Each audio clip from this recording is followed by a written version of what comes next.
Hello, everybody, and welcome to the latest edition of the Sideline Guys here at sidelineguys.recordernews.com. As you notice, a new broadcast time for us. Change in schedule. We'll be taping on Mondays now and hopefully give you a nice start to the week right here. So we're going to start right off. Believe it or not, it's actually mid-season already for high school basketball, which means we're less than 5 weeks away from spring training, which is a good thing, and we've only had one night snowed out so far.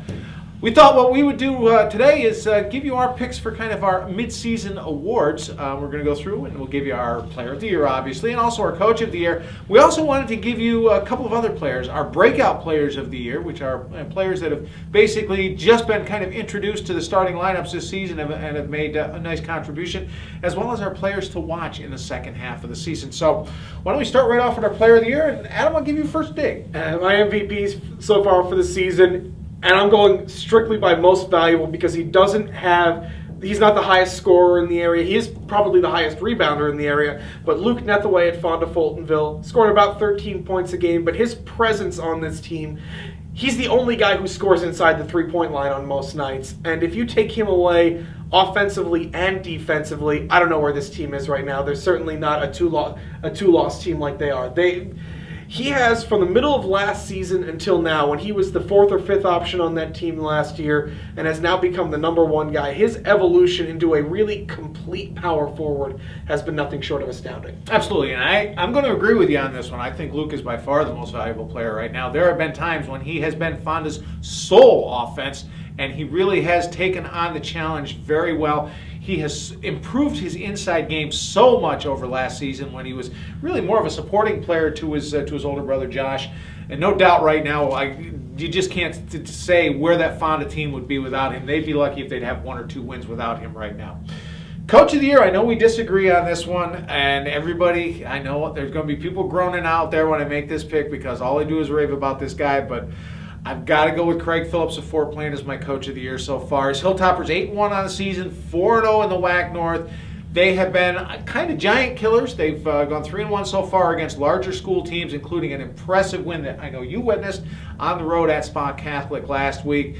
He's got a great lineup of kids, no really big stars. Jabin Weaver sometimes stands out on offense a little bit, Brett Baker sometimes, but he's just got so many character kids that make this team so much better than the sum of its parts. And that's a tribute to his coaching. I can't argue with Craig Phillips. I can only give my suggestion, which is Eric Wilson from Fonda, simply because of the amount of talent he lost from last year, coupled in with the fact that they moved to a tougher league in the Colonial Council, facing schools that are either their size or bigger every night.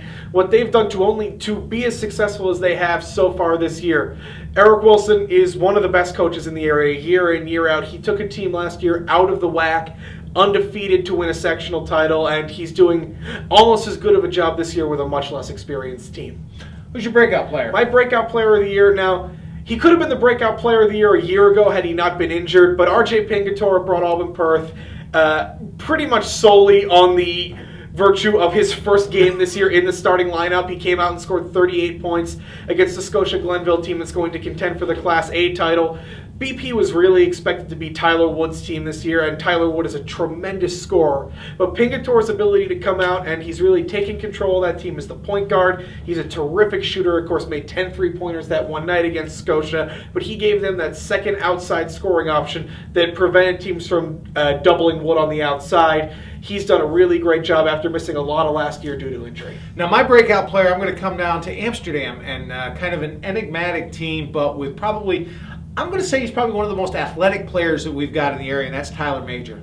Averaging about 13 points a game, kind of plays a little guard, a little bit of forward and like that. Shown that he has the athleticism to take over a game, both from the inside and the outside. He's got 8 3-pointers on the season, so he's shown the ability to do that as well.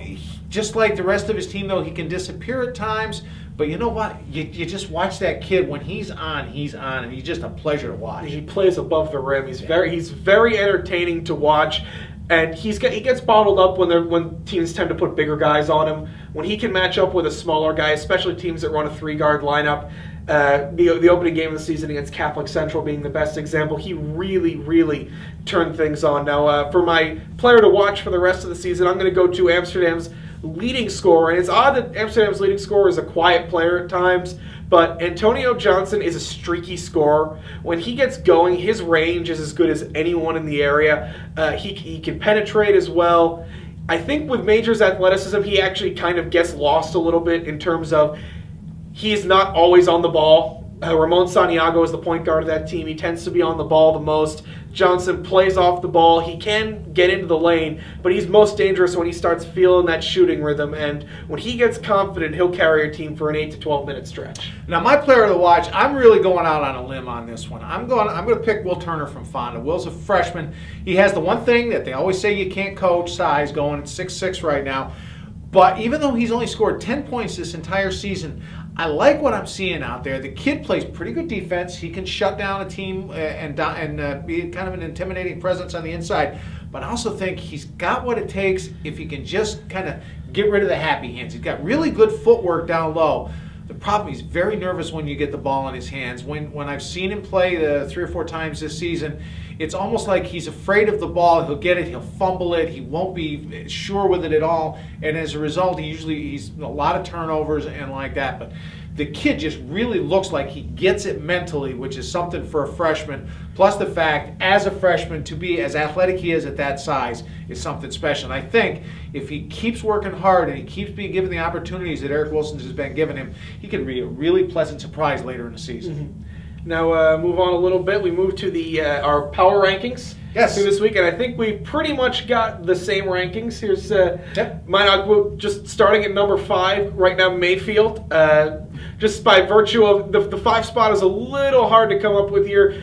If Canada Harry had come up with a better performance other than a 23-point loss at home against Schoharie last week, the Cougars might be a little higher up here. Agreed. Number 4 is Amsterdam. Just their last performance, a 31-point loss against Albany. They had their last game against Bishop McGinn wiped out due to snow Friday night. They'll remake that January 25th.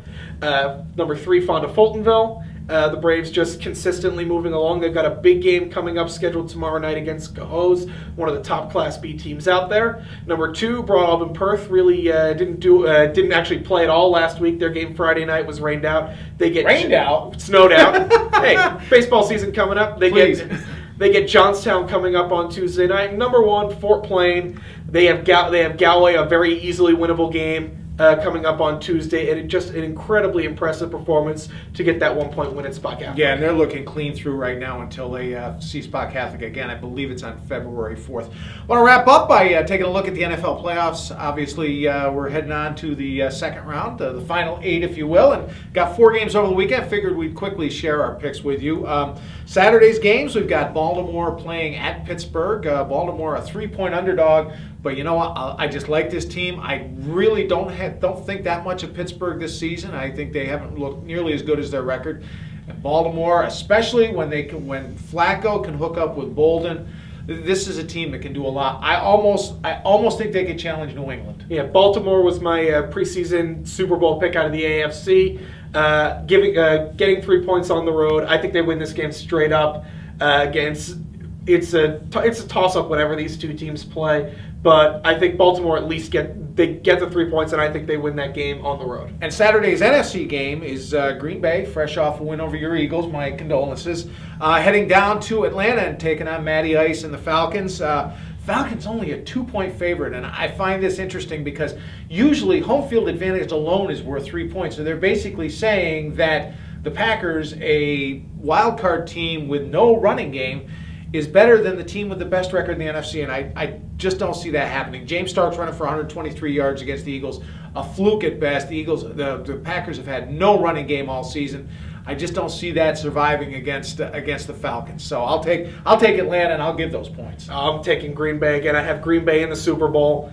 Even as a 6th seed, it's going to be a very tough road. Atlanta's terrific at home. I think they showed some weaknesses. The Monday night game against the Saints.